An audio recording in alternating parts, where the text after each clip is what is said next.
हाँ कर दी कर दी। भक्त्या प्रणम्य वीरं सर्वज्ञं सर्वजन्तु हितदक्षं करणानुयोगदीपं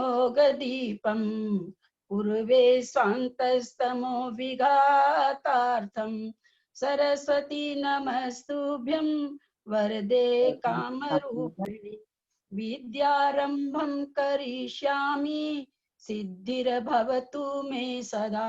द्वादशं जिनवानी माता की जय, कर्णान योग ग्रंथ राज की जय।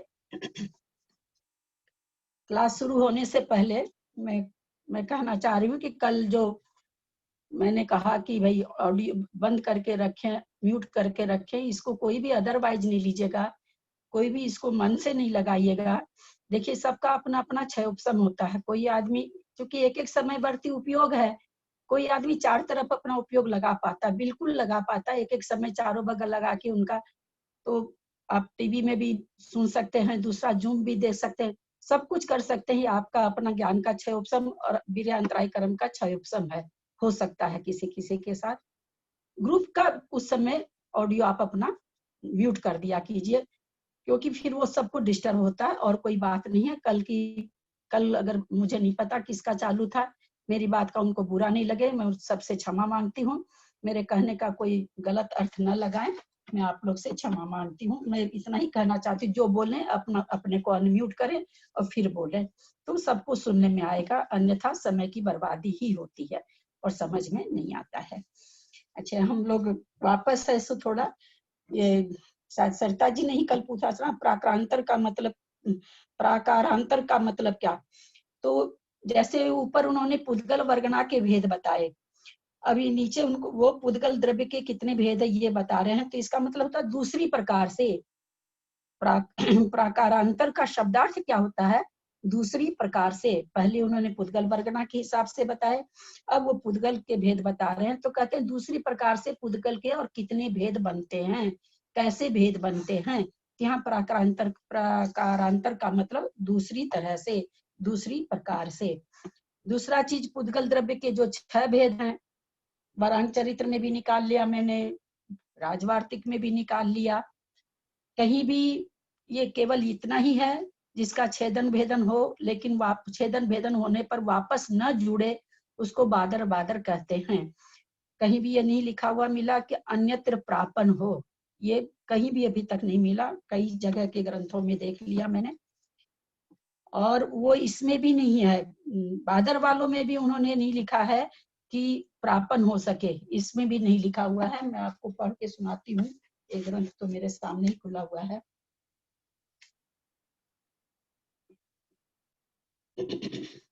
जो पृथक करने पर पृथक हो जावे और मिलाने पर फिर न मिल सके, ऐसे पुद्गल स्कंधों को स्थूल स्थूल या बादर बादर कहते हैं।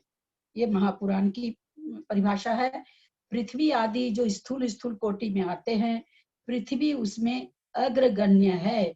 उसके बाद पर्वत, वन, जलधर, स्वर्गों के विमान, पृथ्वी पर निर्मित भवन आदि के समान जितने भी पदार्थों को मनुष्य ने बनाया है अथवा प्रकृति के द्वारा बनाए या बन गए हैं, वे सब स्थूल स्थूल कहे जाएंगे।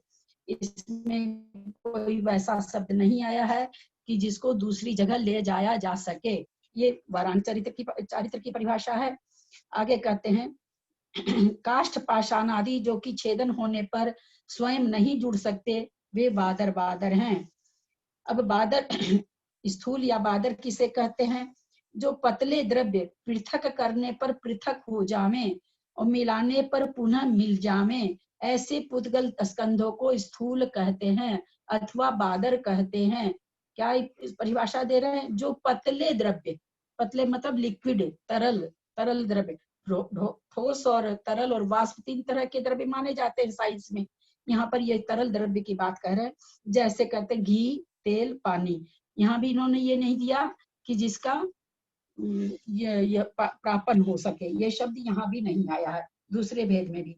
तीसरा भेद हम पढ़ते हैं, स्थूल सूक्ष्म स्कंध किसे कहते हैं। समझ में आ रहा है ना सबको, स्पीड मेरी ज्यादा तेज तो नहीं हुई है। जो नेत्रों से दिखाई तो देते हैं परंतु सहरण नहीं किए जा सकते। यहाँ पर शब्द आया है, सहरण का मतलब वही प्रापन होगा, सहरण नहीं किया जा सके यानी जिनको ले जाया जा नहीं सके। यहाँ पर अभी ये शब्द ही आया है, ले जाया जा नहीं सके, अभी तक तो शब्द ही नहीं आया वो, इसलिए विघात रहित है। उन स्कंधों को स्थूल सूक्ष्म कहते हैं, जैसे छाया, आतप, धूप, अंधकार, चांदनी आदि, जो कि स्थूल ज्ञात होने पर भी जिनका छेदन भेदन अथवा ग्रहण नहीं किया जा सकते, कि कोई सोचे उसके मैं हाथ में उठा लूं, ले लूं हाथ में, ऐसा जिसके साथ नहीं हो। ये पंचास्तिकाय से ये परिभाषा है। ऊपर वाली परिभाषा महापुराण से थी, नीचे वाली पंचास्तिकाय से है। फिर कहते हैं संसार में ऐसे भी पदार्थ हैं जो आंखों से स्पष्ट दिखाई देते हैं किंतु स्पर्शन इंद्रियों के द्वारा ग्रहण नहीं किए जा सकते।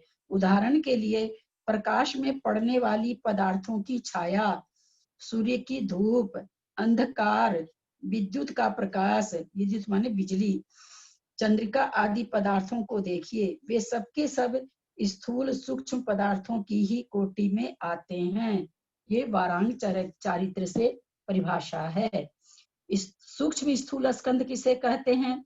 जो नेत्रों से देखने में तो नहीं आते परंतु अपनी अपनी इंद्रियों के द्वारा ग्रहण किए जाते हैं, ऐसे स्कंधों को स्थूल सूक्ष्म स्थूल कहते हैं।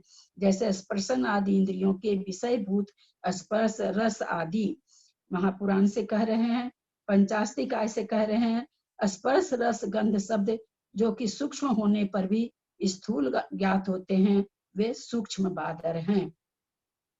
जो पदार्थ शब्द, कोमल, कठोर आदि स्पर्श, मधुर, अम्ल आदि रस, गंध अम्ल आदि रस, गंध, शीत, उष्ण तथा वायु, ऐसे पदार्थ आते हैं, इनमें से एक भी ऐसा नहीं है जिसे आंख देख सकती हो किंतु अन्य इंद्रियों के द्वारा इनका साक्षात अनुभव होता है। इस जाति के पदार्थों को सूक्ष्म स्थूल कहते हैं। ये वारांग चारित्र की परिभाषा है। सूक्ष्म स्कंध किसे कहते हैं? जो कर्म वर्गणारूप परिणमन करने के योग्य है, ऐसे स्कंध सूक्ष्म कहलाते हैं।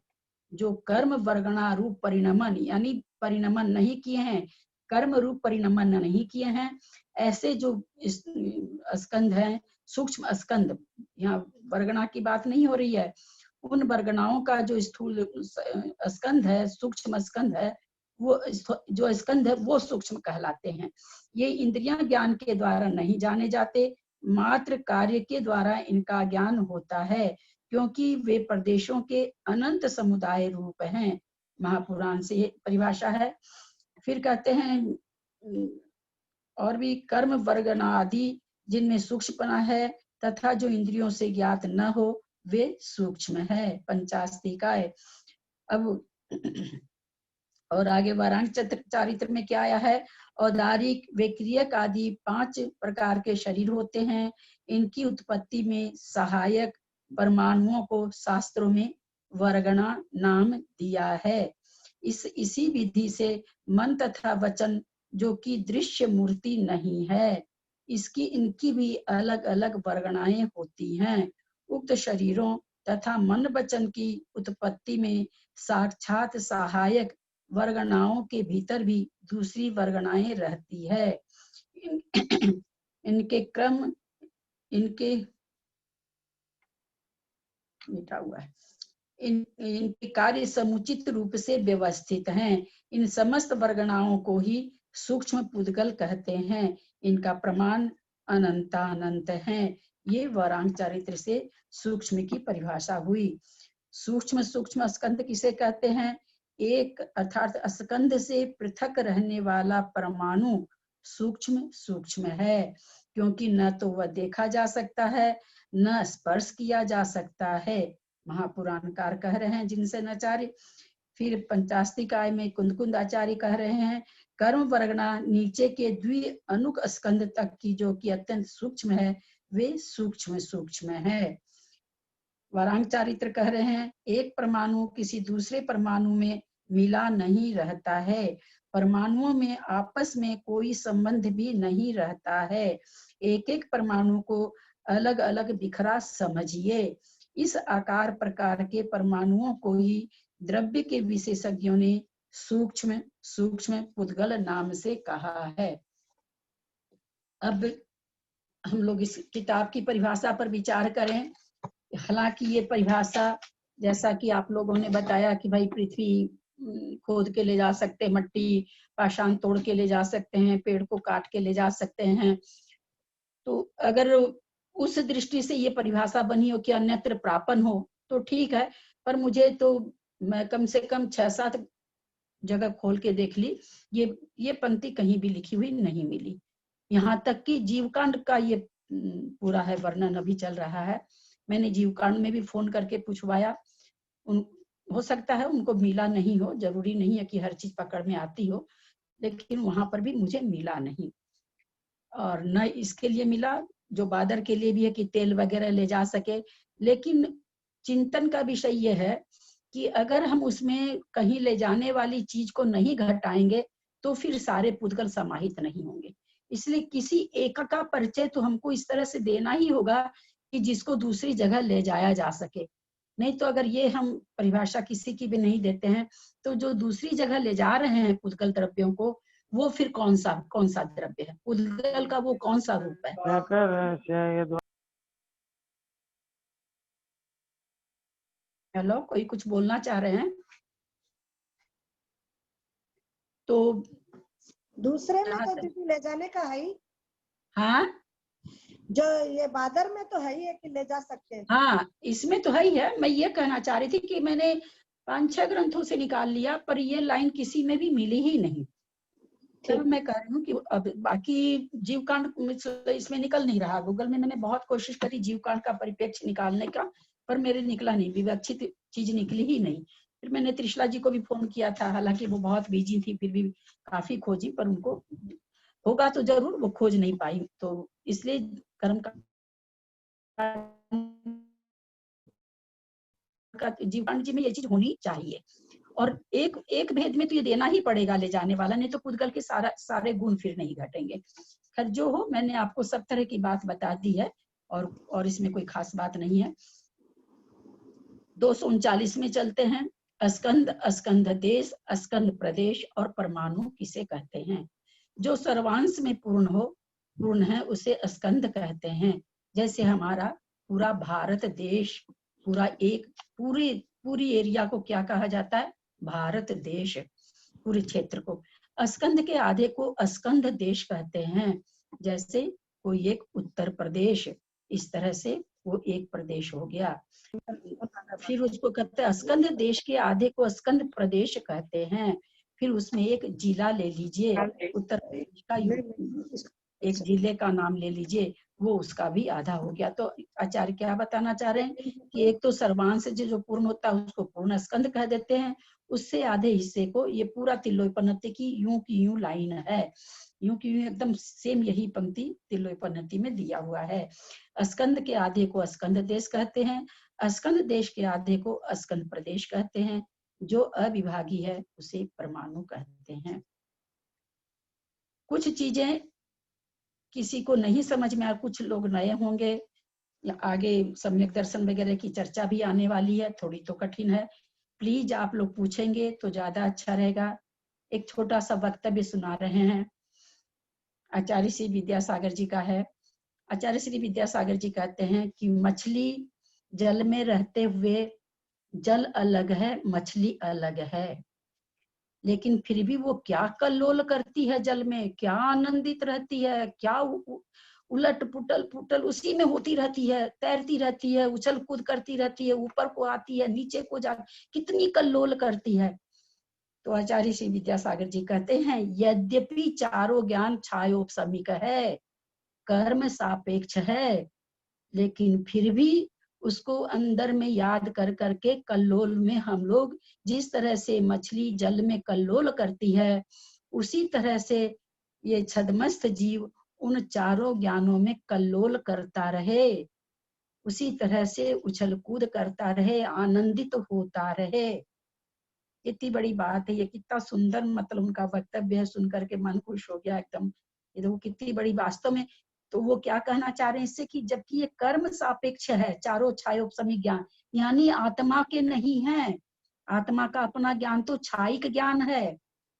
जिस तरह से कहते हैं मछली से पानी अलग है, भिन्न है, उसी तरह से चारों जो ज्ञान है कर्म के सापेक्ष है।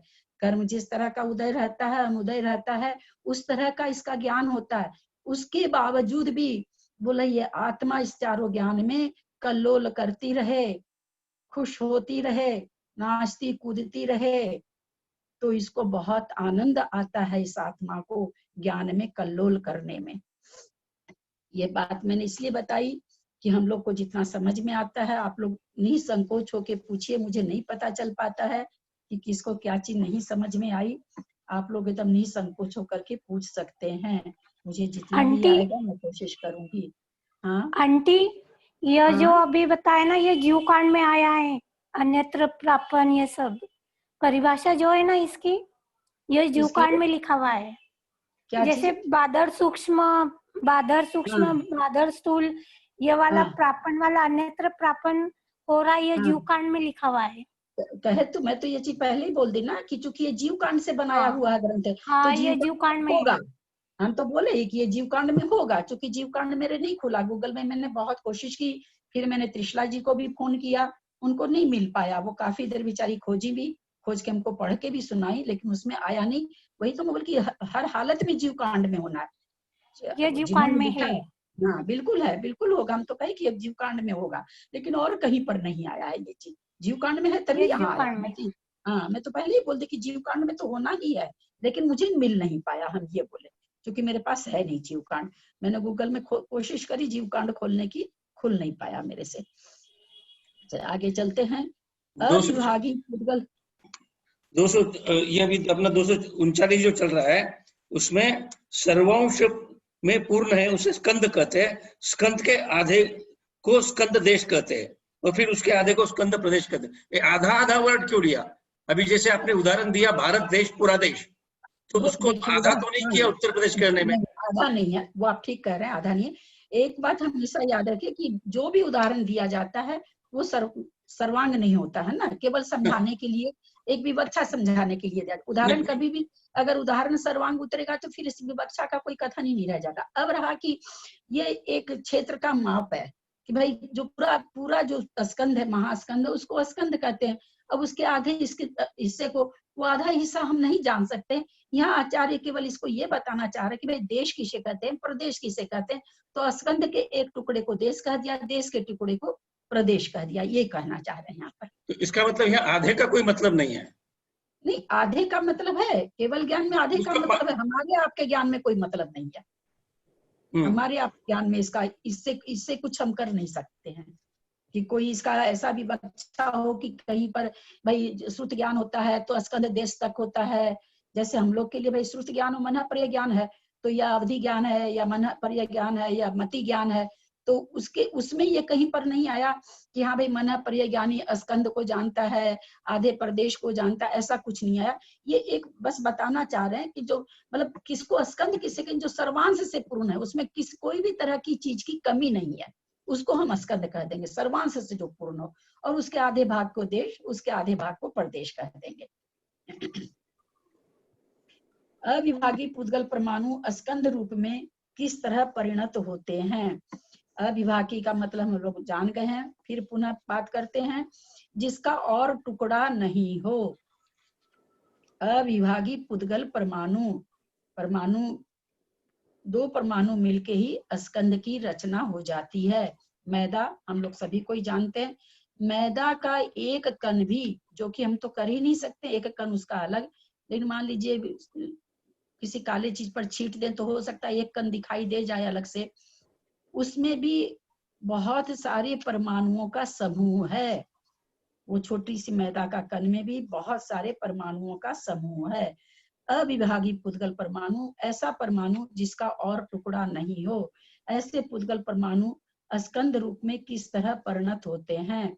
बोला जो इतना छोटा जो परमाणु है वो स्कंद कैसे बन जाता है, ये प्रश्न यहाँ पर खड़ा हुआ है। अब ये हम लोग कल पढ़ भी चुके थे, चूंकि दोहरा इसलिए लेते, एक बार में याद नहीं होती चीज। किसी एक गुण विशेष की स्निग्धत्व और रुक्षत्व ये दो पर्याय हैं।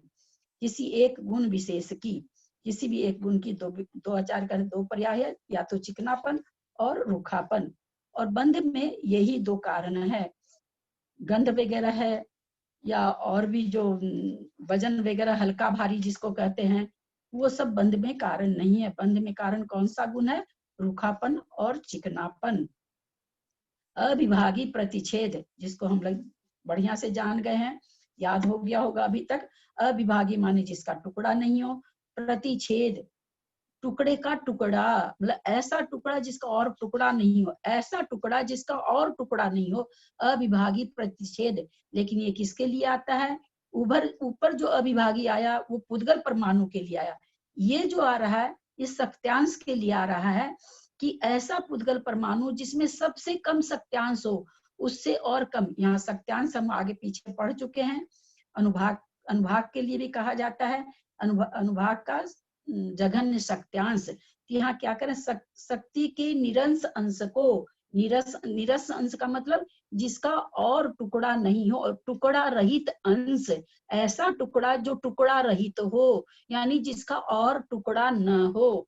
तो कह रहे हैं शक्ति के निरंश अंश की अपेक्षा इन पर्यायों के एक से लेकर संख्यात, असंख्यात और अनंत भेद हैं। किसके? अविभाग प्रतिच्छेद के। बंध कम से कम दो परमाणुओं में होता है, सो ये दोनों परमाणु स्निग्ध हो अथवा रुक्ष हो, अथवा एक स्निग्ध और एक रुक्ष हो, तब बंध हो सकता है। तत्वार सूत्र जी में आया है। यहाँ विशेष बात ध्यान देने की यह है, ऐसा नहीं है कि बंध चिकना और रूखे में होता है। रूखा का रूखे से भी बंध हो सकता है, चिकना का चिकने से भी हो सकता है, और रूखा चिकना का तो होता ही है। परंतु उसकी शर्त क्या है कि दो गुण अधिक होना चाहिए, तब बंध होगा। और जघन्य सत्यांश में बंध नहीं होता है।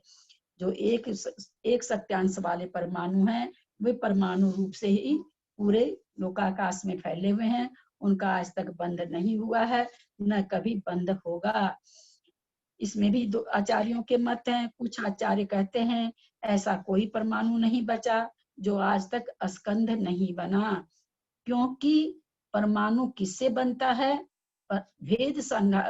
भेदादनु संघात स्कंध के क्या नाम है, सो भेद से अणु की उत्पत्ति होती है।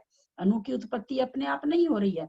आचार्य उमा स्वामी कह रहे हैं कि उसके संघात करने से, स्कंध के टुकड़ा करने से अणु की उत्पत्ति होती है। लेकिन वो परमाणु बनने के बाद में जो जघन्य अंश वाला परमाणु अगर बनता है तो वो पुनः बंध को प्राप्त नहीं हो पाता है, क्योंकि बंध होने के लिए जघन सत्यांश वाला बंध नहीं हो पाता है, कम से कम दो सत्यांश उसमें चाहिए। अब ये क्या करें? बंध कम से कम दो परमाणुओं में होता है, सो ये दोनों परमाणु स्निग्ध हो अथवा रुक्ष हो। दोनों तरह से हो सकता, खाली रुक्ष में भी हो सकता है, खाली चिकने चिकने में भी हो सकता है, अथवा एक स्निग्ध और एक रुक्ष हो, तब बंध हो सकता है। क्या कहना चाह रहे हैं कि रुक्ष और स्निग्ध में भी बंध होएगा, रुक्ष रुक्ष में भी होगा, स्निग्ध स्निग्ध में भी बंध हो सकता है। स्निग्ध या रुक्ष दोनों में ही दो गुण के ऊपर जहां दो दो की वृद्धि होती है, वहां दो गुण वाले स्निग्ध या रुक्ष का चार गुण वाले स्निग्ध या रुक्ष के साथ, तथा तीन गुण वाले स्निग्ध या रुक्ष का पांच गुण वाले स्निग्ध या रुक्ष के साथ बंध होता है। तत्वार सूत्र सब पढ़े हुए हैं, इसलिए सब जानते हैं कि दो गुण का अंतर रहना चाहिए। तीन का पांच के साथ बंध होगा, दो का चार के साथ होगा, पांच का सात के साथ होगा, दो गुण अधिक वाले के साथ बंध होता है। किंतु जघन्य गुण वाले एक निरंश अंश, यानी जिस सत्यांश का और टुकड़ा नहीं हो सकता है, उन परमाणुओं का बंध नहीं होता है। अधिक गुण वाला परमाणु हीन गुण वाले को अपने रूप परिणमा लेता है। इसका उदाहरण शास्त्रों में आया है कि जिस तरह से गुड़ की बोरी पड़ी रहती दुकान के बाहर, धूल उड़ती रहती है, वो गुड़ की डली जो है वो उस धूल को अपने रूप परिणमा लेती है। वो भी गुड़ के भाव बिक जाती है। तो इस तरह से ललिता जी, आचार्य कह रहे हैं। हाँ जी, ये 2 मीन्स 2 ही गुण अधिक होने पड़ते हैं या 2 से ज्यादा कितने ही हो सकते हैं? नहीं नहीं नहीं, तो दोनों का अंतर 2 गुण होना चाहिए। मान लीजिए एक का 1000 गुण है तो दूसरे का 1002 होना चाहिए। तो 1000 का 7000 के साथ तो हो ही सकता है, नहीं हो सकता? हाँ, नहीं नहीं, उसका नहीं हो सकता, वो तो सिर्फ दो 2 ही होने हाँ, पड़ेंगे अधिक। वो तो सूत्र आया ना, द्वैधिकादि गुणा नाम तू दे दिया आचार्य ने सीधे कि उससे ज्यादा का भी नहीं होगा। ललिता जी, हाँ, ललिता जी, हाँ बोलिए। जीव कांड की मैं लाई हूँ अभी, अपने जिनमती माता जी की जो प्रश्नोत्तरी की ग्रंथ छपी थी हाँ। अभी, वो भी मोटा वाला भी है। अच्छा, उसमें बादर में आप जो बोल रहे हो ना, अन्यत्र प्रापण का है। बादर किसे कहते हैं? जिसका छेदन वेदन हो सके, जिसको दूसरी जगह ले जा सके, उस वही तो हम स्कंद कह को रहे हैं बादर कहते हैं। क्योंकि आप जीव कांड की पढ़ रही ना, तो मैंने तो ये पहले ही क्लियर कर दिया ना, को समझिए कि ये हाँ। परिभाषा निश्चित रूप से जीव कांड में है। हाँ, तभी इसमें और आई आगे है। भी इसमें आया है। हाँ। अन्यत्र प्रापण का मीनिंग निकल गया, मतलब बादर किसे कहते हाँ। हैं? जिसका छेदन वेदन तो नहीं हो सके किंतु दूसरी जगह ले जा सके, उसको बादर कहते हैं। जैसे जल तेल आदि। फिर हाँ, बादर हाँ। सूक्ष्म किसे कहते हैं? इसमें आया है। बादर सूक्ष्म किसे कहते हैं? जिसका छेदन वेदन अन्यत्र प्रापण कुछ भी नहीं हो सके।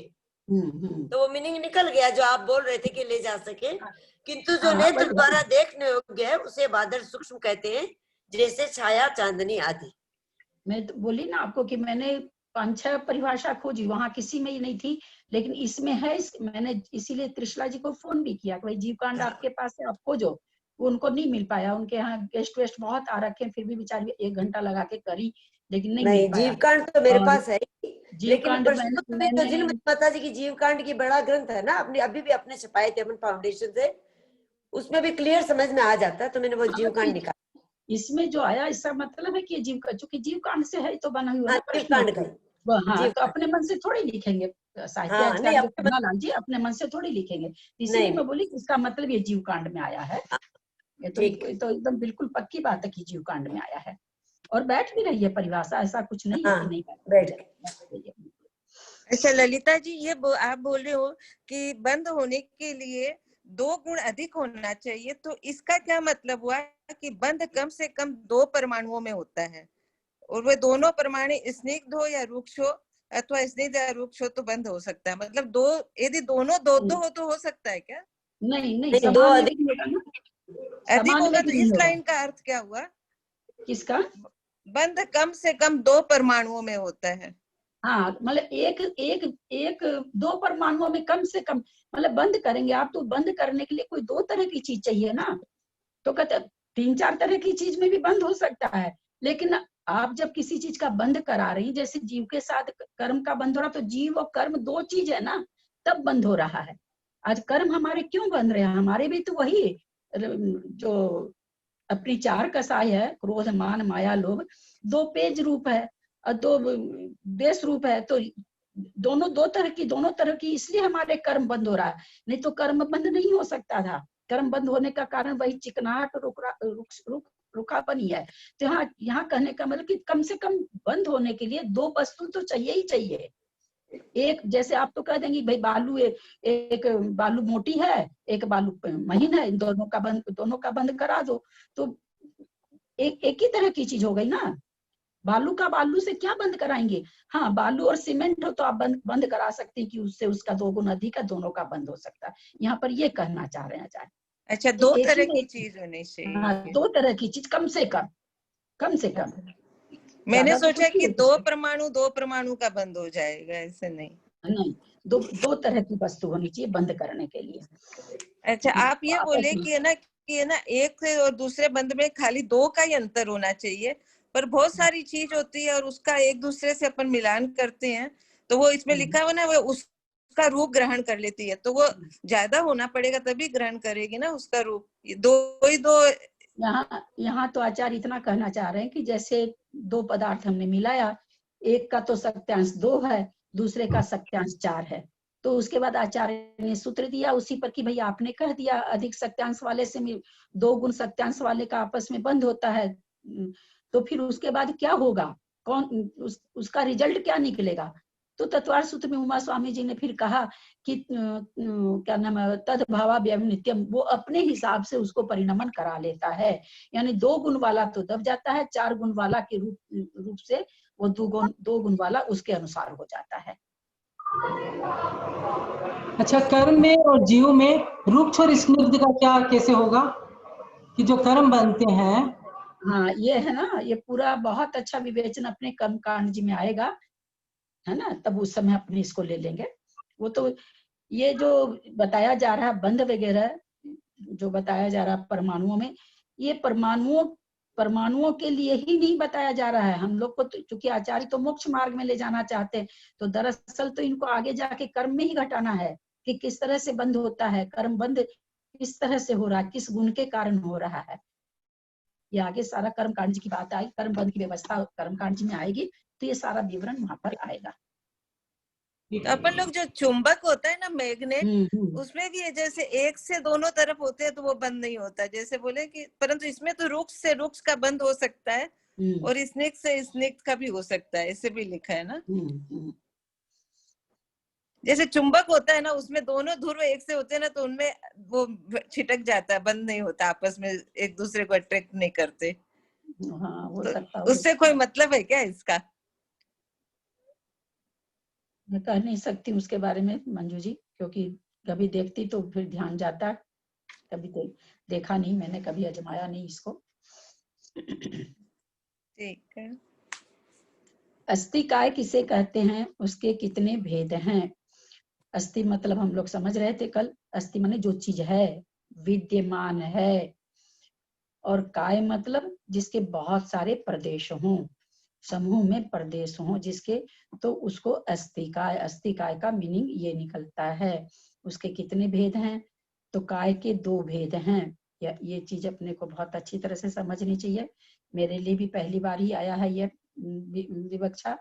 जो अखंड प्रदेशी है, अखंडित अनेक प्रदेश रूप है, उन द्रव्यों को मुख्य काय कहते हैं। जैसे जीव, धर्म, अधर्म और आकाश, हम सभी जानते हैं इनके प्रदेश खंडित नहीं होते हैं, जितने प्रदेश हैं वैसे के वैसे ही रहते हैं, न कम होते हैं और न ज्यादा होते हैं। तो इसको क्या कह दिया, कैसी काय कहा गया इसको, मुख्य काय, यानी जिस प्रकार के हैं उसी प्रकार का रहना, इसको आचार्यों ने क्या संज्ञा दी, मुख्य काय। अस्थि काय के 2 भेद कर रहे हैं, ये मुख्य काय के रूप से इसको कहा गया। जिसके प्रदेश खंडित पृथक पृथक हों, किंतु स्निग्ध रुक्ष गुण के निमित्त से परस्पर बंध को प्राप्त होकर जिनमें एकत्व हो गया हो, अथवा बंध होकर एकत्व को प्राप्त होने की जिनमें संभावना हो, उनको उपचरित काय कहते हैं। कल हम अपने लोग चर्चा किए थे कि द्रव्य संग्रह में आया है कि परमाणु भी अस्थिकाय है, एक परमाणु भी अस्थिकाय है। प्रश्न खड़ा किया गया कि आप ऐसे कैसे कहते हैं कि परमाणु अस्थिकाय है, तो आचार्य ने वहां ब्रह्मदत्त सूरी की टीका है, ब्रह्मदत्त सूरी आचार्य ने उत्तर दिया कि उस परमाणु में इस स्कंध होने की संभावना है, इसलिए उसको उपचार से काय कहते हैं। ठीक वही चीज यहाँ पर आई है कि यद्यपि वो परमाणु अभी है, लेकिन एकत्व होने की उसमें संभावना है, इसलिए उसको उपचरित काय कहते हैं। क्योंकि हमेशा कोई भी पुद्गल परमाणु एक जैसे सो प्रदेश वाला नहीं रहता है, कोई दो प्रदेश वाला है, कोई 4 है, कोई संख्यात है, कोई असंख्यात है, अलग अलग सब में पुद्गल परमाणु है। तो ऐसी इस चलते पुद्गल परमाणु की पुद्गल को क्या कहा गया, उपचरित काय। जैसे पुद्गल काल द्रव्य में ये दोनों ही बातें नहीं है, वह स्वयं अनेक प्रदेशी न होने से मुख्य काय भी नहीं है, क्योंकि अनेक प्रदेशी नहीं है काल, और स्निग्ध रुक्ष गुण न होने से बंध को प्राप्त होकर एकत्व की भी उसमें संभावना नहीं है, इसलिए काल द्रव्य उपचरित काय भी नहीं है। अतः काल द्रव्य को छोड़कर शेष जीव, पुद्गल, धर्म, अधर्म, आकाश, इन 5 द्रव्यों को पंचास्ति काय कहते हैं। काल द्रव्य काय रूप नहीं है, अपितु अस्थि रूप है। ऐसा नहीं है कि काल काय नहीं है तो अस्थि नहीं है। आचार्य कहते अस्थि रूप है, यानी उसका अस्तित्व है, वो विद्यमान है, काय रूप नहीं है, फिर भी वो विद्यमान है। पदार्थ के कितने भेद होते हैं, उनका क्या स्वरूप है? मूल में जीव और अजीव दो पदार्थ हैं, दोनों के पुण्य पाप के दो दो भेद होने से होते हैं, इसलिए चार पदार्थ हुए। जीव और अजीव के ही आश्रव, संवर, निर्जरा, बंध, मोक्ष, पांच भेद मिलाने से 9 पदार्थ होते हैं। जो चार पदार्थ हुए, पुण्य जीव, पाप जीव, पुण्य अजीव और पाप अजीव, उनको चार पदार्थ इस हिसाब से उन्होंने किया। ललिता जी, ज्ञान दर्शन, ललिता जी, अजीव के आश्रव, बंध, संवर, निर्जरा कैसे होगा मोक्ष?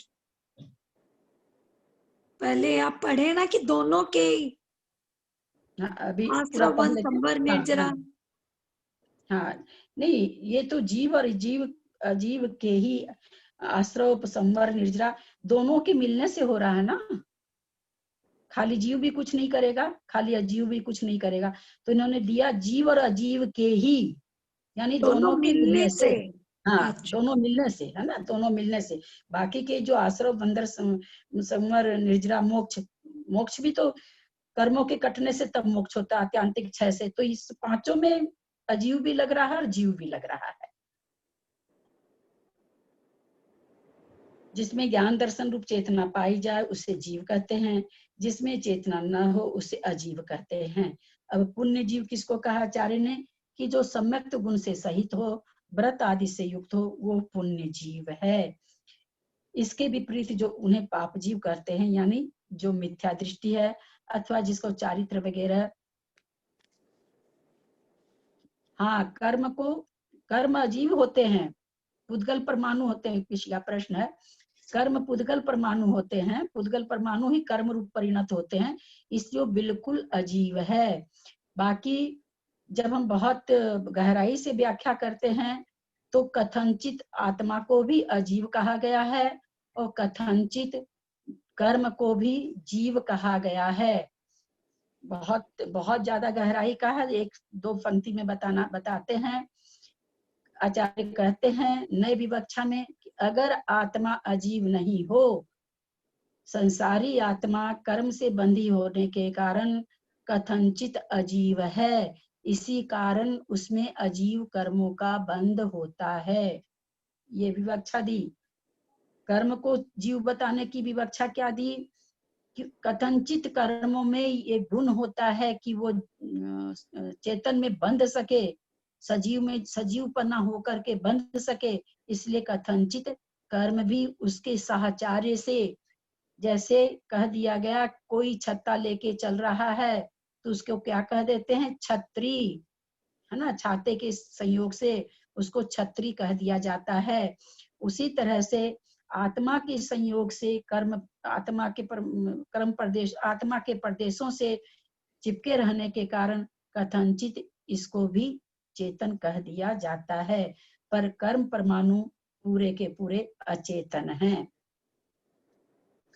उन्हें पुण्य जीव, इसके विपरीत जो उसे पाप जीव, यानी जो मिथ्या दृष्टि है, व्रत आदि नहीं करता है, पुण्य क्रिया कोई नहीं करता है, उस जीव को पाप जीव कहते हैं। अचेतन जिन बिंब आदि आयतनों को पुण्य जीव, जैसे जिन बिंब है, जिन मंदिर है, जो अचेतन है, इसमें अपने गुरु नहीं आएंगे, गुरु तो चेतन में चले जाएंगे, अचेतन में शास्त्र आ जाएगा, मंदिर आ जाएगा, ये सब आ जाएंगे, तो ये कहते हैं पुण्य अजीव हैं। तथा अचेतन अनायतनों को पाप अजीव, जो अनायतन है, जो मिथ्या दृष्टि के शास्त्र हैं अथवा जिन मंदिर हैं, मंदिर हैं, वो कहते हैं पाप अजीव हैं। तथा शुभ कर्मों को पुण्य अजीव कहते हैं। ये आपका प्रश्न का उत्तर आया। कर्मों को अजीव कहते हैं, शुभ कर्मों को पुण्य अजीव कहते हैं और अशुभ कर्मों को पाप अजीव कहते हैं। अकर्म के कर्म रूप होने को अथवा जीव के जिन परिणामों से कर्म आते हैं, अकर्म के कर्म रूप होने को, अकर्म के कर्म रूप होने को, जो कर्म रूप नहीं थे, कार्मन वार्गणा रूप थे, लेकिन कर्म रूप हो गए, जिन परिणामों के कारण से वो कर्म रूप हो गए, अथवा जिन परिणामों के कारण कर्म आते हैं, उन परिणामों के उन मिथ्यात्व आदि रूप परिणामों को या मन वचन काय के द्वारा होने वाले आत्म प्रदेश परिस्पंदन को तथा बंध के कारण को आश्रव कहते हैं। हम लोग सब जानते हैं, सब तत्वार्थ सूत्र बहुत अच्छी तरह से पढ़े हुए हैं। अनेक पदार्थों में एकत्व बुद्धि के उत्पादक संबंध विशेष को अथवा आत्मा और कर्म के एक क्षेत्रवागाह रूप संबंध विशेष को या इसके कारणभूत जीव के परिणामों को बंध कहते हैं। आश्रव के निरोध को संवर कहते हैं। बद्ध कर्मों के यानी बंधे हुए कर्मों के बद्ध कर्मों के एक देश क्षय को निर्जरा कहते हैं। आत्मा के समस्त कर्मों को छूट जाने को मोक्ष कहते हैं। इसका जो एक नाव का उदाहरण आता है वो बहुत फिट बैठता है, आप लोग सब जानते हैं, इसलिए उसकी चर्चा हम लोग यहाँ पर नहीं करते हैं। अब यहाँ पर कह रहे हैं मिथ्यात्व गुण स्थान से पांचवें गुण स्थान तक पृथक पृथक जीवों की संख्या कितनी है। मिथ्या दृष्टि अनंतानंत है। देश संयम में मनुष्य कितने हैं? 13 करोड़, मात्र 13 करोड़।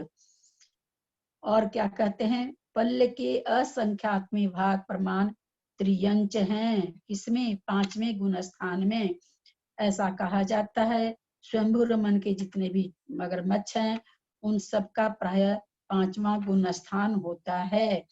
तो यहाँ पर क्या, और यहाँ ये भी कथन जीव इसी में आया है, जीव कांड जी में मैंने पहले पढ़ा था तो कुछ बातें याद है कि जो ऊपर का 2 स्वर्ग है वो इन्हीं त्रियंचों से भरा हुआ है, यानी ये त्रियंची वहां देव पर्याय में जाके जन्म लेते हैं, इसलिए उपपाद इन त्रियंचों का वहां पर जाता है। अब कहते हैं कि पांचवें गुण स्थानवर्ती कितने हैं त्रियंच? पल्ल के असंख्यात में भाग। हम लोग जानते हैं कि पल्ले का असंख्यातवां भाग भी असंख्यात ही होता है, यानी त्रियंच कितने हैं पांचवें गुण स्थानवर्ती? असंख्यात हैं। सासाधन गुण स्थान में 52 करोड़ मनुष्य हैं और श्रावकों से असंख्यात गुणे शेष 3 गतियों के जीव हैं। मनुष्य तो कितने हैं? 52 करोड़, और बाकी कहते हैं शेष 3 गतियों के जीव, यानी त्रियंच, देव और नारकी। ये कहते हैं सासाधन गुण स्थान में कितने हैं तीनों मिला के? तो मनुष्य से असंख्यात मनुष्य की संख्या को 52 करोड़ को असंख्यात गुना करें, असंख्यात की किसी संख्या से गुना करें उतने हैं।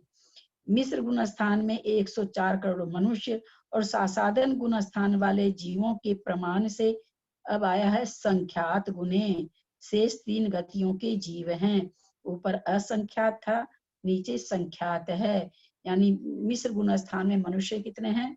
104 करोड़, और सासाधन गुण स्थान में जितने जीव थे तीनों गतियों के, उसको संख्यात से गुना करेंगे तो 3 गतियों के जीव आएंगे।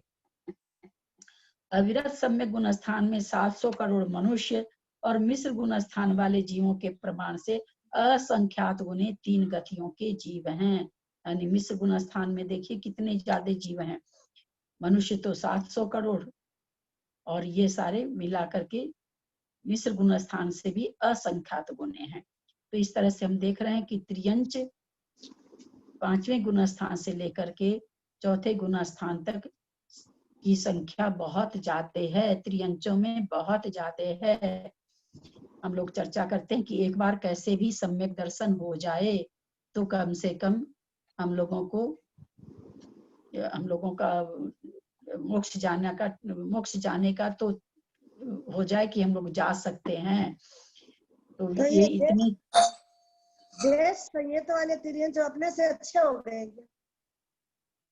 सभी त्रियंच अपने से अच्छे हैं। देश संयत क्या, देखिए कितनी संख्या में है, मनुष्य तो काउंटिंग में है, तो चूंकि टोटल मनुष्य की भी काउंटिंग ही है ना, 29 ही अंक प्रमाण है मनुष्य, तो मनुष्य तो वैसे भी काउंटेबल ही है, तो नेचुरली उनकी जो भी गुण स्थान की चर्या होगी वो कम होगी। और त्रियंच तो बहुत ज्यादा है, तो उनकी संख्या भी देखिए बहुत ज्यादा है। भाई तो हम यही कहना चाह रहे हैं कि कभी भी हो सम्यक दर्शन, मनुष्य पर्याय में भी हो, कोई जरूरी नहीं है, और त्रियंच पर्याय में तो मुझे लगता है कि और ज्यादा ही आसानी से होता है। क्या मुझे ऐसा लगता है इतनी संख्या देख के कि हम लोग से तो वही लोग अच्छे हैं कि सम्यक दृष्टि हो जाते हैं। ललिता जी, सासाधन से इतने तिर्यंच बताए, तो सासाधन तो सम्यक्त से गिरते वक्त होता है, चतुर्थ गुण स्थान से गिरते वक्त तीनों गतियों के जीव भी रहते हैं उसमें इतने। हाँ, तो मरण सासाधन गुण स्थान में मरण करके वहां जन्म तो ले ही सकता है। मिश्र गुण स्थान में मरण नहीं है, सासाधन गुण स्थान में तो मरण है। सासाधन गुण स्थान में मरण करके देवगति में भी जाता है। अपने लोग पढ़े थे ना उसमें तो द्वितीयोपम जानने सम्यक की दर्शन बात के। थोड़ी हो रही है, ये तो हो रही है कि सासाधन में इतने जीव होते हैं। हाँ, तो जीव होते तो वही कहना चाह रहे हैं कि वहां पाए भी जाते हैं, सासाधन गुण स्थान के साथ जन्म भी ले सकते हैं और वहां भी हो सकता है। तो ये इस ज्यादा समय होने तीन से गति- अपने से अच्छे थोड़ी हो गए। हाँ, ये अगर तिर्यंच ज्यादा है तो मनुष्य से अच्छे हो गए। नहीं, मनुष्य से अच्छे से मतलब नहीं है। हाँ, यहाँ पर ये कहना चाह रहे हैं कि उनको मतलब त्रियंचों को जब सम्यक दर्शन हो सकता है तो हम लोग इसलिए अच्छे हैं कि हम लोग के जो जितनी आदि व्याधि मनुष्य जन्म अच्छा बहुत है मोक्ष जाने से, लेकिन मुझे ऐसा लगता है कि सम्यक दर्शन उनको ज्यादा आसानी से होता है, ऐसा लगता है, क्योंकि मनुष्य के बहुत सारे लंधपंथ है। हाँ, बहुत यही सारे बात सही लंधपंथ है। तिरंचों के तो है नहीं इतना कुछ। लंधपंथ त्रियंचों को मरण नहीं होने है। के भाव का उतार चढ़ाव बहुत होता है अपने। हाँ, वो मनुष्य जितना के हाँ, भाव के, क्योंकि जितने हम चंचल है, जितना हमारा योग चंचल उतना योग उनका नहीं है। काय योग भी उनका कितना है, जितने क्षेत्र में रहते हैं बस उतना ही है। हमारा तो काय योग पता नहीं लंदन पेरिस कहाँ कहाँ अपन तो पल जाता पल में रहता कर्म बंद करते हैं। हाँ, है। हाँ? पल पल में कर्म बंद करते हैं, पुण्य और पाप करते रहते हैं। कर्म बंद तो चलिए उनको भी हो रहा होगा, लेकिन उन लोग का योग वगैरह उतना नहीं होता होगा ना। हाँ, कितना सोचेंगे, त्रियंच के हिसाब से तो सोचेंगे। तो मुझे पर लगता है कि आपने उनका बताया ज्यादा कि ऊपर पीड़ा के दो ज्यादा श्रेणी में होती है ना, तिर्यंच होते हैं। तिर्यंचों को पीड़ा ज्यादा होती है, बद बंधन वगैरह, तो उस कारण से उनको अपनी पीड़ा के कारण से उनमें थोड़ा सा वो भाव आ जाते होंगे। बद बंधन होते ना उनके, तो ज्यादा पीड़ा है ना। मनुष्य तो ये रच आपका बच गया, मनुष्य तो खुशियां मना रहा है ना, मनुष्य हो गए तो अपन खुशियां मना रहे हैं, और वो हाँ, लोग वही तो पीड़ा कह रहे को हैं देख ना, देख के, पीड़ा को वही चीज चिंतन हम कह कर रहे हैं ना कि करके। अपने यहाँ सारे दिन मनोयोग दुनिया भर का नहीं भी कोई चीज कर रहे हैं तो मन का योग चल रहा है, ऐसे कर लेंगे ऐसे कर लेंगे। उनको ये सब नहीं चलता होगा कि कल उनको हम उठ खाली के ऐसे पीड़ा ही कर पीड़ा लेंगे। दिखाई क्या देती करेंगे है। परसों, क्या करेंगे, अपन तो यही करते हैं। पीड़ा तो सबको आगे नहीं है, क्या करना देखिए भोग भूमि में भी जीव हैं, पीड़ा को खाली नहीं ला सकते हैं, लेकिन इनके पास ये नहीं है कि कल हमको क्या करना, कल सुबह उठ करके हमको ऐसे खाना बनाना, ये करना, उसको बुलाना, ऐसे करना। इनके बहुत सारे बहुत सारे है ही नहीं लंधपन, तो नेचुरली इनके विकल्प कम होता होगा, ऐसा लगता है। बाकी सब क्या है क्या नहीं। इनके परिग्रह भी नहीं होता है कुछ भी। हाँ, परिग्रह भी नहीं होता है इनका, तो सुबह का खाना हो शाम का रहता ही नहीं इनके पास खाना। बच्चों से मोह नहीं होता है, अपने बच्चे हुए थोड़े दिन में मोह खत्म। ना कोई कपड़ा लगता है इनके तो पास, फिर ना कोई तिर्यंच गोदरेज गति शुभ हो गई उल्टी, तिर्यंच गति मनुष्य। एक मिनट, त्रियंच आयु शुभ है। हाँ, वो तो शुभ पता मानी है, जाती है। वो तो हाँ, मरना नहीं चाहते वहां जाके, इसलिए शुभ है। वो नहीं, मरना नहीं चाहते वहां जाके। अब जैसे अभी मंजू जी ने कहा कि बहुत वेदना है, ये है, तो फिर मरना चाहना चाहिए ना। जो नहीं, बहुत, हमको ये बताइए कि मनुष्य गति में कितने आदमी है ये जो इतने सुसाइड करते हैं, या हम कभी दुखी होकर के अपने मन में सोच लेते हैं कि फांसी लगा लें, मर जाएं। तो मनुष्य में जब हम फांसी लगाने और मरने की सोचते हैं, लोग मर रहे हैं, हम लोग सारे दिन देख रहे हैं कितनी तरह की घटनाएं हो रही, बाप रे, सुन के लगता कैसे कोई, जो कि अपने लोग के मन में कभी नहीं आता है, तो अपने लोग के मन में लगता कैसे कोई मर सकता है, कैसे कोई आत्महत्या कर सकता है, अपने मन में ये भाव आते हैं। वहां ये भाव नहीं है कि हम मर जाएं, हमारा हम भूख मर रहे हैं तो हमारा अकाल मरण हो जाए, ये वहां पर भाव ही नहीं है ऐसा, वो ये नहीं सोचते। लेकिन तिर्यंचों को तो मारते भी तो बहुत है, काटते हैं, मारते हैं, वेस्ट है। तिर्यंचों को कसाई लोग काटते हैं, खाते हैं, ये भी तो एक तकलीफ होती है उनको जब मारते, चक्कू से दाव से काटते हैं तब। अब तो ये अपने पंचम काल में तो मनुष्यों को ही वैसे काटा जा रहा है, एकदम त्रियंचों के उससे भी बदतर काटा जा रहा है। ये भाभी तिर्यंच आयु शुभ है, गति तो शुभ नहीं है ना। हाँ, नहीं, मनुष्य त्रियंच गति शुभ नहीं है, त्रियंच आयु शुभ है। हाँ, त्रियंच गति शुभ नहीं है, गति शुभ नहीं, नहीं गति शुभ नहीं है। जाति स्मरण से भी हो जाता होगा, उनको याद आ जो जाती होगी। पांचवें गुण स्थान में तिर्यंच रहते हैं वो पांचवें गुण स्थान के ही होते हैं क्या? मतलब क्या नहीं पूछना कि उनका गुणस्थान 5वां रहता है, जैसे अपने मुनि महाराज के उनका 5वां गुणस्थान, तो वही तिर्यंचों के भी वैसे ही रहते हैं क्या गुणस्थान? वो वही ये चीज समझिए, वो वहां पर किसी मुनि महाराज से जाके व्रत नहीं लिए है ना, न वो उनके अपने मन में ये है कि मैं 5वां गुणस्थान व्रती हूँ। यद्यपि वो संगी है लेकिन वो गुणस्थान की विवक्षा नहीं जान रहा है। फिर कैसे हो रहा है, उसके उसके कोई पूर्व जन्म का ऐसा संस्कार रहता है, वो जो पत्थर पर पानी पड़ता है उसको पीता है, चाहे जो जल गर्म हो जाता है उसको पीता है, सूखा पत्ता खाता है, वो इस तरह से अपने आप को अनुव्रतों में ढाल लेता है। उसके अंदर का कोई इस तरह का जो कि संगी है, बोल नहीं पाता, अपनी बातों को बोल नहीं पाता, पर वो सोच सकता है, चिंतन कर सकता है, मतलब समझ सकता है, चिंतन का मतलब समझ सकता है। तो इस तरह का व्याख्यान आता है इसमें अपने पुराणों में कई बार बहुत मतलब स्वयंभू रमन के तो समझ थोड़ी होती है। ललिता भाभी आप बताइए प्लीज, मैं कंफ्यूज हो रही। क्या चीज? नहीं, आप क्या बोल रहे थे, सब लोग बोलने लगे तो थोड़ा सा। हाँ, मैं ये कह रही थी कि जो आपको ये शंका हो रही है, क्योंकि वहां पर वो संगी है, असंगी तो है नहीं पहली बात, लेकिन वो कोई मुनि महाराज के पास जाकर के ऐसे बोला नहीं कि भाई मुझे प्रतिमा दीजिए और मेरा 5वां गुण स्थान हो जाए, या वो ऐसा नहीं अपने अंदर सोच रहा है कि मैंने व्रत ले लिए, मेरा 5वां गुण स्थान, उसको नहीं पता कि 5वां गुण स्थान, उसके तो ऐसे संस्कार हो जाते हैं क्या नाम है सो सम्यक्त होने से कि वो जीवों की हिंसा नहीं करता है। ऐसा आया है, ग्रंथों में आया है, वो मैं बोल रही हूँ, मैं अपने मन से नहीं बोल रही हूँ। तालाब का पानी गर्म हो जाता है तब पीता है, या ऊपर से झरने से पानी जब नीचे गिर के खूब जोर चोट खा के वो जीव रहित हो जाता है जल, उस जल को खाता है। पत्ते वगैरह जो खाता है तो वो बोले जो सूख जाते हैं पत्ते उसको खाता है, तो उसको अंदर से भाव सम्यक्त हो गया है, भाव व्रत हो गया, वो मुंह से कुछ नहीं बोल रहा है। और ऐसे कितने हैं, हम लोगों ने अभी क्या क्या पढ़ा, असंख्यात हैं, असंख्यात, 1-2 नहीं है, 1-2 असंख्यात, मतलब 50 अंक तक तो संख्या है, 50 अंक से ज्यादा वो लोग हैं, भले एक ही अंक ज्यादा हो पर 50 अंक से ज्यादा वाली संख्या है त्रियंचों की, 5वें गुण स्थान वर्ती की। और ये जीव कांड में इसमें आएगा कि नहीं मुझे पता नहीं है, मोटे वाले जीव कांड में आया हुआ है कि स्वर्ग, पहले के 2 स्वर्ग तो इन्हीं त्रियंचों से भरा हुआ है। खाली त्रियंच देव बन के, त्रियंच मतलब ये नहीं समझ लीजिएगा कि वहां जाके त्रियंच है, मतलब यही त्रियंच वहां जाके देव बन रहे हैं। ललिता जी, ये जो अनंतानंत तो आपने बताया जिसका कोई अंत नहीं है, तो असंख्यात में भी तो वैसे ही नहीं आ गया क्या कि जिस संख्या का कोई अंत नहीं है, जो असंख्यात है, मतलब दोनों में क्या फिर इतना क्या डिफरेंस है? असंख्यात उसको कहते हैं भाभी जो जिसको काउंट नहीं कर सके। हाँ, तो अनंतानंत भी तो को काउंट नहीं कर सकते। अनंतानंत, हाँ, अनंतानंत की क्या परिभाषा है कि जिसमें से आप एक एक निकालते जाएं और उसमें डालें कुछ नहीं, फिर भी कभी खत्म ना हो। असंख्यात तो असंख्यात वो ही जो अंत के सहित है, काउंटेबल तो नहीं है पर अंत सहित है। अनंतानंत काउंटेबल भी नहीं है और अंत रहित है, ये अंतर है दोनों में।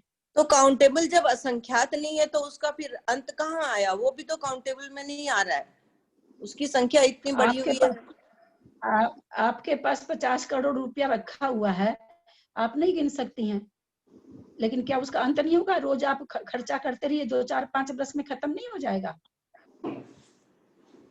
असंख्यात हुआ जिसमें से अगर एक एक निकालते रहें तो किसी न किसी दिन उसका अंत आ जाएगा, अंत सहित, काउंटेबल नहीं है लेकिन अंत सहित है। और अनंतानंत क्या है? काउंटेबल तो ये है ही नहीं खैर, लेकिन ये अंत रहित है, ये कभी भी खत्म। इसका एक उदाहरण आया था, एक बक्सा में अनंतानंत रुपये पड़े हैं, आप उसमें से रोज निकाल रहे हैं, नई कमाई करके डाल नहीं रहे, फिर भी कभी खत्म ना हो।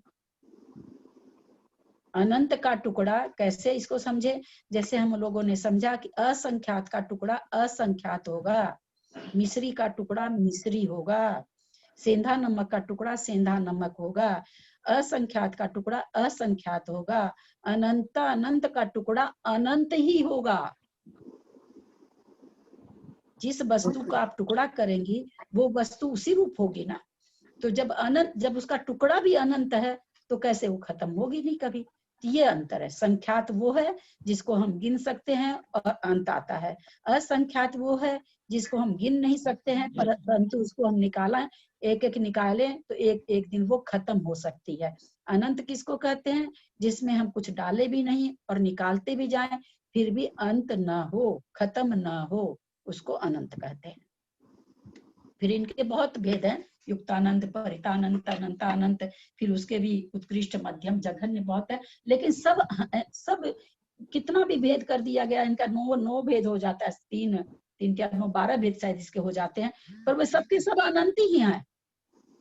अनंतानंत से छोटे तो हो गए वो, लेकिन वो भी अनंत ही हैं, वो भी कभी खत्म नहीं होने वाले हैं। समझ में आया होगा? क्वेश्चन लेना है कि आगे चले? अभी क्वेश्चन चल रहा है।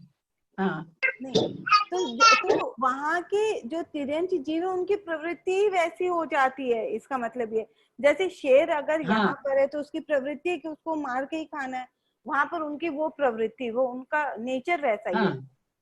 यही तो वैसा नेचर हो जाता है। ये वहाँ का क्या समझ रहे हैं आप? ये वहाँ का स्वर्ग समझ रहे हैं? नहीं। हाँ, ये बोलते हैं स्वर्ग में भी वैसे ही रहते हैं क्या? भाव देव बन के गए हैं। हाँ, तो भाव भोग भूमि समझ रहे हैं, भोग भूमि, भोग भूमिया समझ रहे हैं क्या? नहीं, भोग भूमि नहीं, ये मैं गुणस्थान की बात कर रही थी। नहीं, ये जो त्रियंच मैं आप लोग को बार बार कह रही हूँ, भोग भूमिया तो खैर अपनी जगह, वो तो भवंतरिक में भी जाते हैं। मैं बार बार ये चीज कह रही हूँ कि स्वयंभू रमन में जितने भी समूर्छन, घड़ियाल, जिसको मगरमच्छ कहिए, घड़ियाल कहिए, जो भी आप कहती हो कहिए, वो अधिकतर पंचम गुण स्थान वर्ती हैं। दोनों स्वर्ग, स्वधर्म ईशान स्वर्ग, इन्हीं घड़ियालों से या मगरमच्छों से भरा हुआ है। तो वो जगन्य भोग भूमि तो है, कर्म भूमि है क्या स्वयंभू रमन? हाँ जी, ये पर्टिकुलर खाली स्वयंभू रमन के ही तिर्यंच हो सकते हैं क्या? और कहीं के नहीं होते हैं जो सम्यक दृष्टि हो सकते हैं? उदाहरण में भाभी केवल उन्हीं का नाम आ रहा है, ऐसा कुछ विशेष पढ़ने नहीं मिला कि और कहीं के हो सकते हैं कि नहीं, लेकिन कर्म भूमि के हो सकते हैं कहीं के। यहाँ भी जब चौथा काल रहता होगा तो ये जरूर होते होंगे। हाँ, वो एक उदाहरण आता है ना कि एक मुनि महाराज को बचाने के लिए एक सूकर और एक और जानवर, स्वयंभू रमन तो इसलिए बोल दिया जाता है ना भाभी, स्वयंभू रमन में ये क्या है, हमेशा ही चौथा काल है, वहाँ काल परिवर्तन नहीं है, तो वहाँ हमेशा ही जीव ऐसे हो रहे हैं, है ना। और अपने यहाँ जब चौथा काल आएगा तब ऐसे जीव होंगे, ये अंतर पड़ जाता है, इसलिए वहाँ का उदाहरण दे दिया जाता है। वो तो यहाँ भी हो सकते, चौथे काल में यहाँ भी होंगे, बिल्कुल। हाँ, यही पर्टिकुलर डिफरेंस है। अब यहाँ पर भी तो कई होते हैं जी वैसे जो वेजिटेरियंस होते हैं, वो लोग नहीं खाते हैं ये सब चीजें, और वैसे कहाँ खोजेंगी हम? अब गाय जो इतनी पूज्य है और मतलब बहुत ही, अपने तो आचार्य विद्यासागर जी कहते हैं, वो भूल गए, का श्रेहा, मतलब कहाँ श्री कहाँ है, श्री का सेंटेंस उनका नहीं याद आ रहा कि लक्ष्मी कहाँ है, तो उन्होंने प्रश्न खड़ा करके कहा कि लक्ष्मी कहाँ, तो जहाँ गाय है। आचार्य श्री का ये कहना, मैंने उनका ये वाला प्रवचन कई बार सुना है। तो गाय का इतना बड़ा महत्व है, लेकिन आजकल वो भी मल को खाते हुए देखी जाती है, क्या किया जाएगा? तो काल का दोष तो सभी में आ जाता है ना, इससे कोई थोड़ी बच पाता है। द्रव्य क्षेत्र काल का प्रभाव तो कोई भी तिर्यंच जैसे गाय वगैरह रात को नहीं खाते हैं क्या खाना? ना, कम ही खाते लोग, दिन भर का खाया हुआ, तभी तो कहते हैं मनुष्य तो सारी रात चरता है। और ये और कहते हैं कि मन को गाय, कोई भी कबूतर, तोता, मैना, कोई भी शाम को आके अपने जहाँ भी उनको ठहरना रहता ठहर जाते हैं, और मनुष्य सारी रात घूमता है। वही तो कहा, तो यही है, कहने में तो यही आता है कि तिर्यंच रात को नहीं खाते हैं। हाँ, सही है, यही कारण होगा कि देश संयत वही ज्यादा, सभी में वही ज्यादा है, देश संयत में क्या, सभी में वही ज्यादा। सही बात है एकदम। अपन तो रात भर खाते, आजकल के मनुष्य तो रात को खाते रहते 2 बजे तक, बाद 4 बजे तक। हम लोग पहले ना 12 बजे के बाद किसी को भी खाने का नहीं सुने हुए थे, कोई आ भी जाता था तो नहीं था, हम लोग में तो रात में खाते इसलिए। लेकिन अब तो कोई, अब तो रात ही नहीं रही, हाँ, रात रात नहीं रही, एकदम सही बात है। रात नहीं रही, 24 घंटा एक जैसा हो गया। तो काल का दोष है, उसका उसके लिए कोई कुछ नहीं कर सकता है। सही बात है। आगे सम्यक दर्शन का जो विवरण आने वाला है, आज तो नहीं आ पाया। किसी को भी कुछ भी पूछना, किताब सबके पास है, आप अपने प्रश्न लिख के ला सकते हैं। अच्छा, एक बात पूछनी थी ललिता जी। सम्यक दर्शन समझना हम लोग को बहुत जरूरी है, बहुत एक बात जरूरी है, पूछनी बहुत थी। जरूरी है, नहीं एक तो बात आगे पूछनी थी। कांड जी समझ में नहीं आएगा। अच्छा, एक बात पूछनी थी आपको कि हम लोग तो जैसे मोक्ष शास्त्र आपसे नहीं पढ़े, तो जहाँ जरूरत है वहाँ समझाइए हमको, क्योंकि हम पढ़े नहीं आपसे। कई मेंबर है, मैंने कई लोग होंगे जो नहीं पढ़े हैं, तो ऐसे पढ़े हैं लेकिन आपसे नहीं पढ़े, इतना नहीं पढ़े। तो जहाँ जहाँ मोक्ष शास्त्र का कुछ कथन आता है तो थोड़ा समझाइए। बिल्कुल, एकदम। हाँ हाँ, जरूर जरूर, ना हाँ, समझा दीजिए। हाँ बिल्कुल, जरूर, एकदम ठीक है। जहाँ आएगा क्योंकि बिल्कुल समझाएंगे। इतने अच्छे से पढ़े हुए नहीं है। मैंने बहुत तो लोग होंगे। तत्वार्थ सूत्र भी नहीं पढ़ा है। वही तो, इसीलिए तो बोलते हैं, उसका भी कुछ समझाइए। तत्वार्थ सूत्र नहीं पढ़ा है?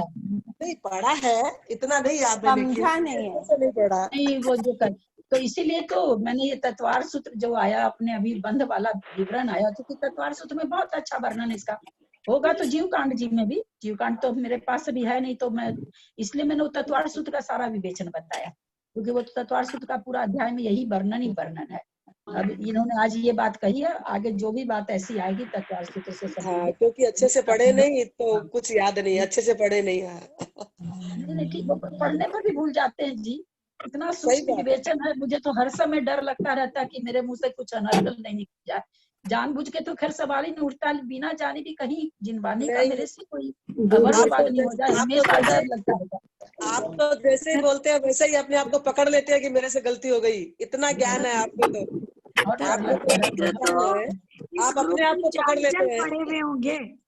तत्वार्थ सूत्र हम लोग भी नहीं पढ़े, हम तो 9वीं अध्याय में आए, 9वीं अध्याय 10वीं अध्याय पढ़ी सिर्फ।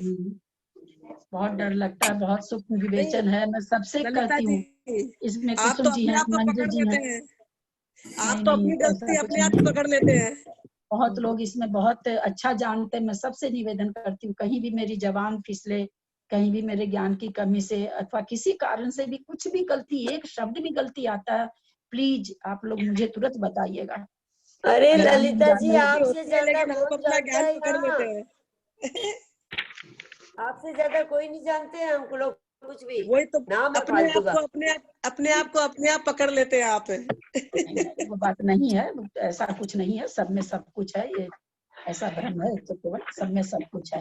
वो थोड़ा सा चूंकि हिंदी संस्कृत जानते हैं, बोल करके शब्दों को समझते हैं, और ललिता आत्म में जी, कोई अंतर नहीं है। अभी अपने पहले तो पढ़े कि वृक्ष का स्निग्ध के साथ बंद होता है, स्निग्ध का वृक्ष के साथ बंद होता है। अभी इसमें विशेष कथन में आ गया, वृक्ष का वृक्ष के साथ भी होता है, स्निग्ध का स्निग्ध के साथ भी होता है। बिल्कुल होता है कुसुम जी। हाँ, वही तो बोल रही हूँ ये बताया तो अभी ललिता जी ने बताया, विशेष कथन में आ जाता है, विशेष कथन में। अभी बता रही थी ना। बहुत सारे कथन है ना, सामान्य से कहे ही नहीं जाते हैं। हाँ, कहे नहीं जाते हैं, विशेष में कहे जाते हैं। इस अगर विशेष में विशेष कथन नहीं रहे तो लोग एक क्या मतलब, एक अपने लोग जो जयमाला पढ़ के खुश हो जाए कि हम तो जान गए सब कुछ, तो उसका अब जितनी जिज्ञासा जगेगी उतने ऊंचे ऊंचे ग्रंथ पढ़ेंगे, उतने ऊंचे ऊंचे ग्रंथ पढ़ेंगे। सौभाग्य नहीं है, लद्दी सार छपना सार अगर कोई पढ़े तो कितना मजा आ जाए, आनंद आ जाए। तो समझ में नहीं आएगा लब्धि सार। तत्वार्थ सूत्र में तो स्निग्ध वृक्षत्वाद बंध है, अलग अलग है, दोनों को मिला। ये तो पहली बार ही सुना कि वृक्ष का वृक्ष के साथ, स्निग्ध के साथ। इसका क्या मतलब है? शिक्ष्ण वृक्षत्वाद बंध है, इसका मतलब क्या समझे आप? बंध का कारण चिकनापन और रूखापन है। इसका मतलब ये नहीं निकला कि चिकना का रूखा से, रूखा का चिकना से। इस सूत्र का अर्थ है कि बंध क्यों होता है, तो कहते हैं बंध में, बंध का प्रत्यय क्या है? जैसे अपना इसमें भी अभी आया ना कि 2 गुण होने से रूखापन, उद्गल में और भी गुण है, हल्का है, भारी है, क्या नाम है, सुगंध रस जो भी होता है, लेकिन वो बंधने में कारण नहीं है। बंधने में कारण कौन है? तो रूखापन और चिकनापन। बोला स्त्रीद रुक्षत्वाद बंध, त्वाद माने के कारण से, त्वा जहाँ लग गया के कारण से, चिकना और रूखा के कारण से बंध होता है। इस सूत्र का ये अर्थ है। इस सूत्र का ये अर्थ नहीं लगाइए प्लीज कि चिकना का चिकना से होता है, रूखा का चिकना का रूखा से होता है, रूखा का चिकना से होता है। इसका ये अर्थ नहीं है। अच्छा, सामने 28 आ रही है, क्या करना 28 में? 3-4 ही दिन बाकी, लगता है एक तिथि भी टूट गई। 22 तारीख से है। 22 तारीख से है। 22 तारीख से। बड़ी भी है क्या? 22 तारीख से 30 तारीख तक 9 दिन की है। 28 9 दिन की है, 12 2 है। अच्छा जी, एक क्वेश्चन तो ये तो संडे से ही है, 28 में बंद मत करिएगा, कंटिन्यू संडे से ही है, कंटिन्यू ही रखिए। कंटिन्यू रखे हैं। हाँ 28 में रख सकते हैं। अष्टमी चतुर्दशी को छोड़ दीजिए, बाकी कंटिन्यूस रखिए। हाँ 28 में रखे। ठीक। 28 में भक्ति करना बताया है। नहीं, अब क्या भक्ति करेंगे इतनी? नहीं नहीं, यही ठीक है। भक्तियों के पाठ, भक्तियों के शास्त्र अष्टानिका में। हाँ आप लोग जैसे कहोगे वैसे कर लूंगी, मेरे कोई विकल्प नहीं है। अष्टमी 14 को तो नहीं करेंगे, बाकी ठीक है आप लोग कहते हैं कर लीजिएगा, बाकी दिन करिए। ठीक है, जैसी आप लोग की मर्जी। बिल्कुल। ललिता जी, नंदीश्वर भक्ति समझा दीजिएगा। नहीं बाबा, बहुत मेहनत लगती है उस सब में। अच्छा, मेहनत है क्या उसमें? ललिता जी, ये 238 में फिर से एक प्रश्न है कि पुद्गल द्रव्य के कितने भेद है? तो ये नीचे जो 6 भेद गए, उसको पुद्गल द्रव्य के भेद के बजाय स्कंद के भेद कहीं आया है। स्कंद कितने प्रकार के हैं? तो स्कंद के भेद है, ये पुद्गल द्रव्य के भेद ऐसा नहीं बताया है। स्कंद किसका है? नहीं, वास्तव में तो स्कंद के भेद हैं।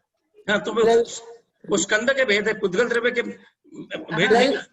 हाँ, तो ये और शास्त्रों में एक मिनट जैसे 1 मिनट कुसुम जी, वरांग चरित्र है या आपके महापुराण है, इन सब में स्कंद के 6 भेद आए हैं।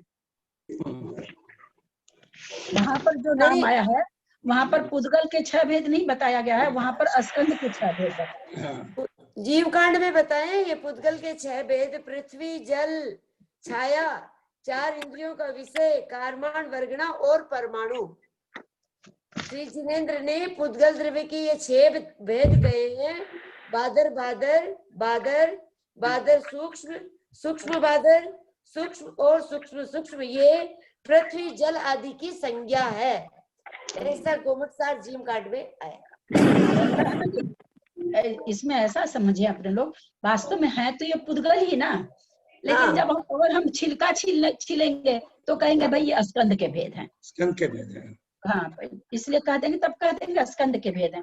लेकिन जब स्कंद के भेद इसको जब हम लोग स्वीकार करते हैं ना, तो फिर वो परमाणु जो लास्ट में आ रहा है ना, सूक्ष्म सूक्ष्म, वो नहीं बैठता है, क्योंकि वो स्कंद का भेद नहीं है। वो परमाणु, वो ठीक है कि स्कंद के भेद होने से परमाणु हो रहा है, ये भी वक्षा तत्वा सूत्र जी में उमा स्वामी आचार्य हमें बता रहे हैं, उस हिसाब से वो भी घट जाएगा। देखिए, दृष्टि को हमेशा अपने लोग, जितने आचार्य हमको जितनी चीज बता रहे हैं ना, हम लोग को अपनी दृष्टि व्यापक रखनी पड़ेगी कि हाँ भाई, ये आचार्य ऐसा कह रहे हैं, ये भी ठीक है, ये आचार्य ऐसा कह रहे हैं, ये भी ठीक है। उसकी भी वक्षा को अपने को समझ के चलना पड़ेगा। आज ये पुद्गल के ही भेद हैं, कोई डाउट नहीं। जब स्कंद के भेद कहते हैं तो समझ में आता है भाई सूक्ष्म सूक्ष्म तो स्कंद नहीं हुआ। तो उमाचार्य आचार्य को याद कर लीजिए, जो कह रहे हैं कि स्कंद के भेद होने से परमाणु होता है, तो भाई स्कंद के भेद हो गया, स्कंद कई प्रकार हो गई है। तो इस तरह से भी वक्षा लगाने से ना अपने को सारा उत्तर मिल जाता है। अच्छा, ज्यादा होना क्या जरूरी है? बराबर का बंद क्यों नहीं होगा कि 2 ही है, 2 का 2 से?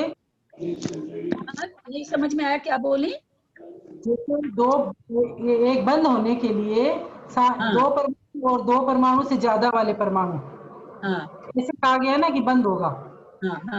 1 और 3 का नहीं होता है। हाँ, बराबर क्या क्यों नहीं होगा, ज्यादा क्यों होना पड़ेगा?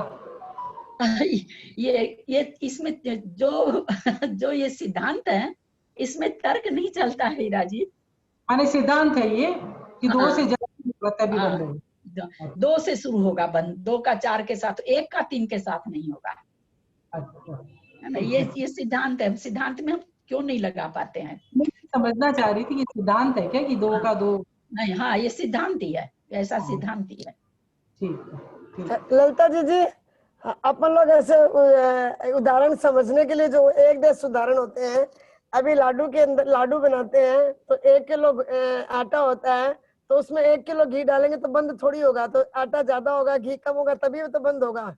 इस हिसाब से भी तो समझ सकते हैं ना कि 2 का 2 गुना ज्यादा होने से बंद होगा। हाँ, आटा गोंद का लड्डू का उदाहरण दिया जाता है। 1.5 किलो आटा में 1 किलो घी, 3 पाव घी से बन जाता है आटा, उसके लिए 1.5 किलो घी नहीं देना पड़ता है। हाँ, ललिता जी नीरू बोल रही है कि समय हो गया है। हाँ, चलिए ठीक है, बोल रही है तो चलिए।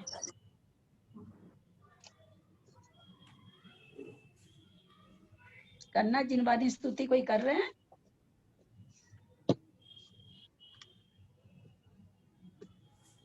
आंटी आप ही करिए।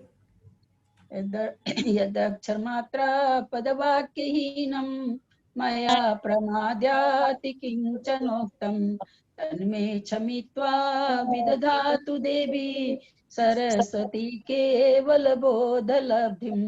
बोधि समाधि परिणाम शुद्धि स्वात्मोपलब्धि शिव सौख्य सिद्धि।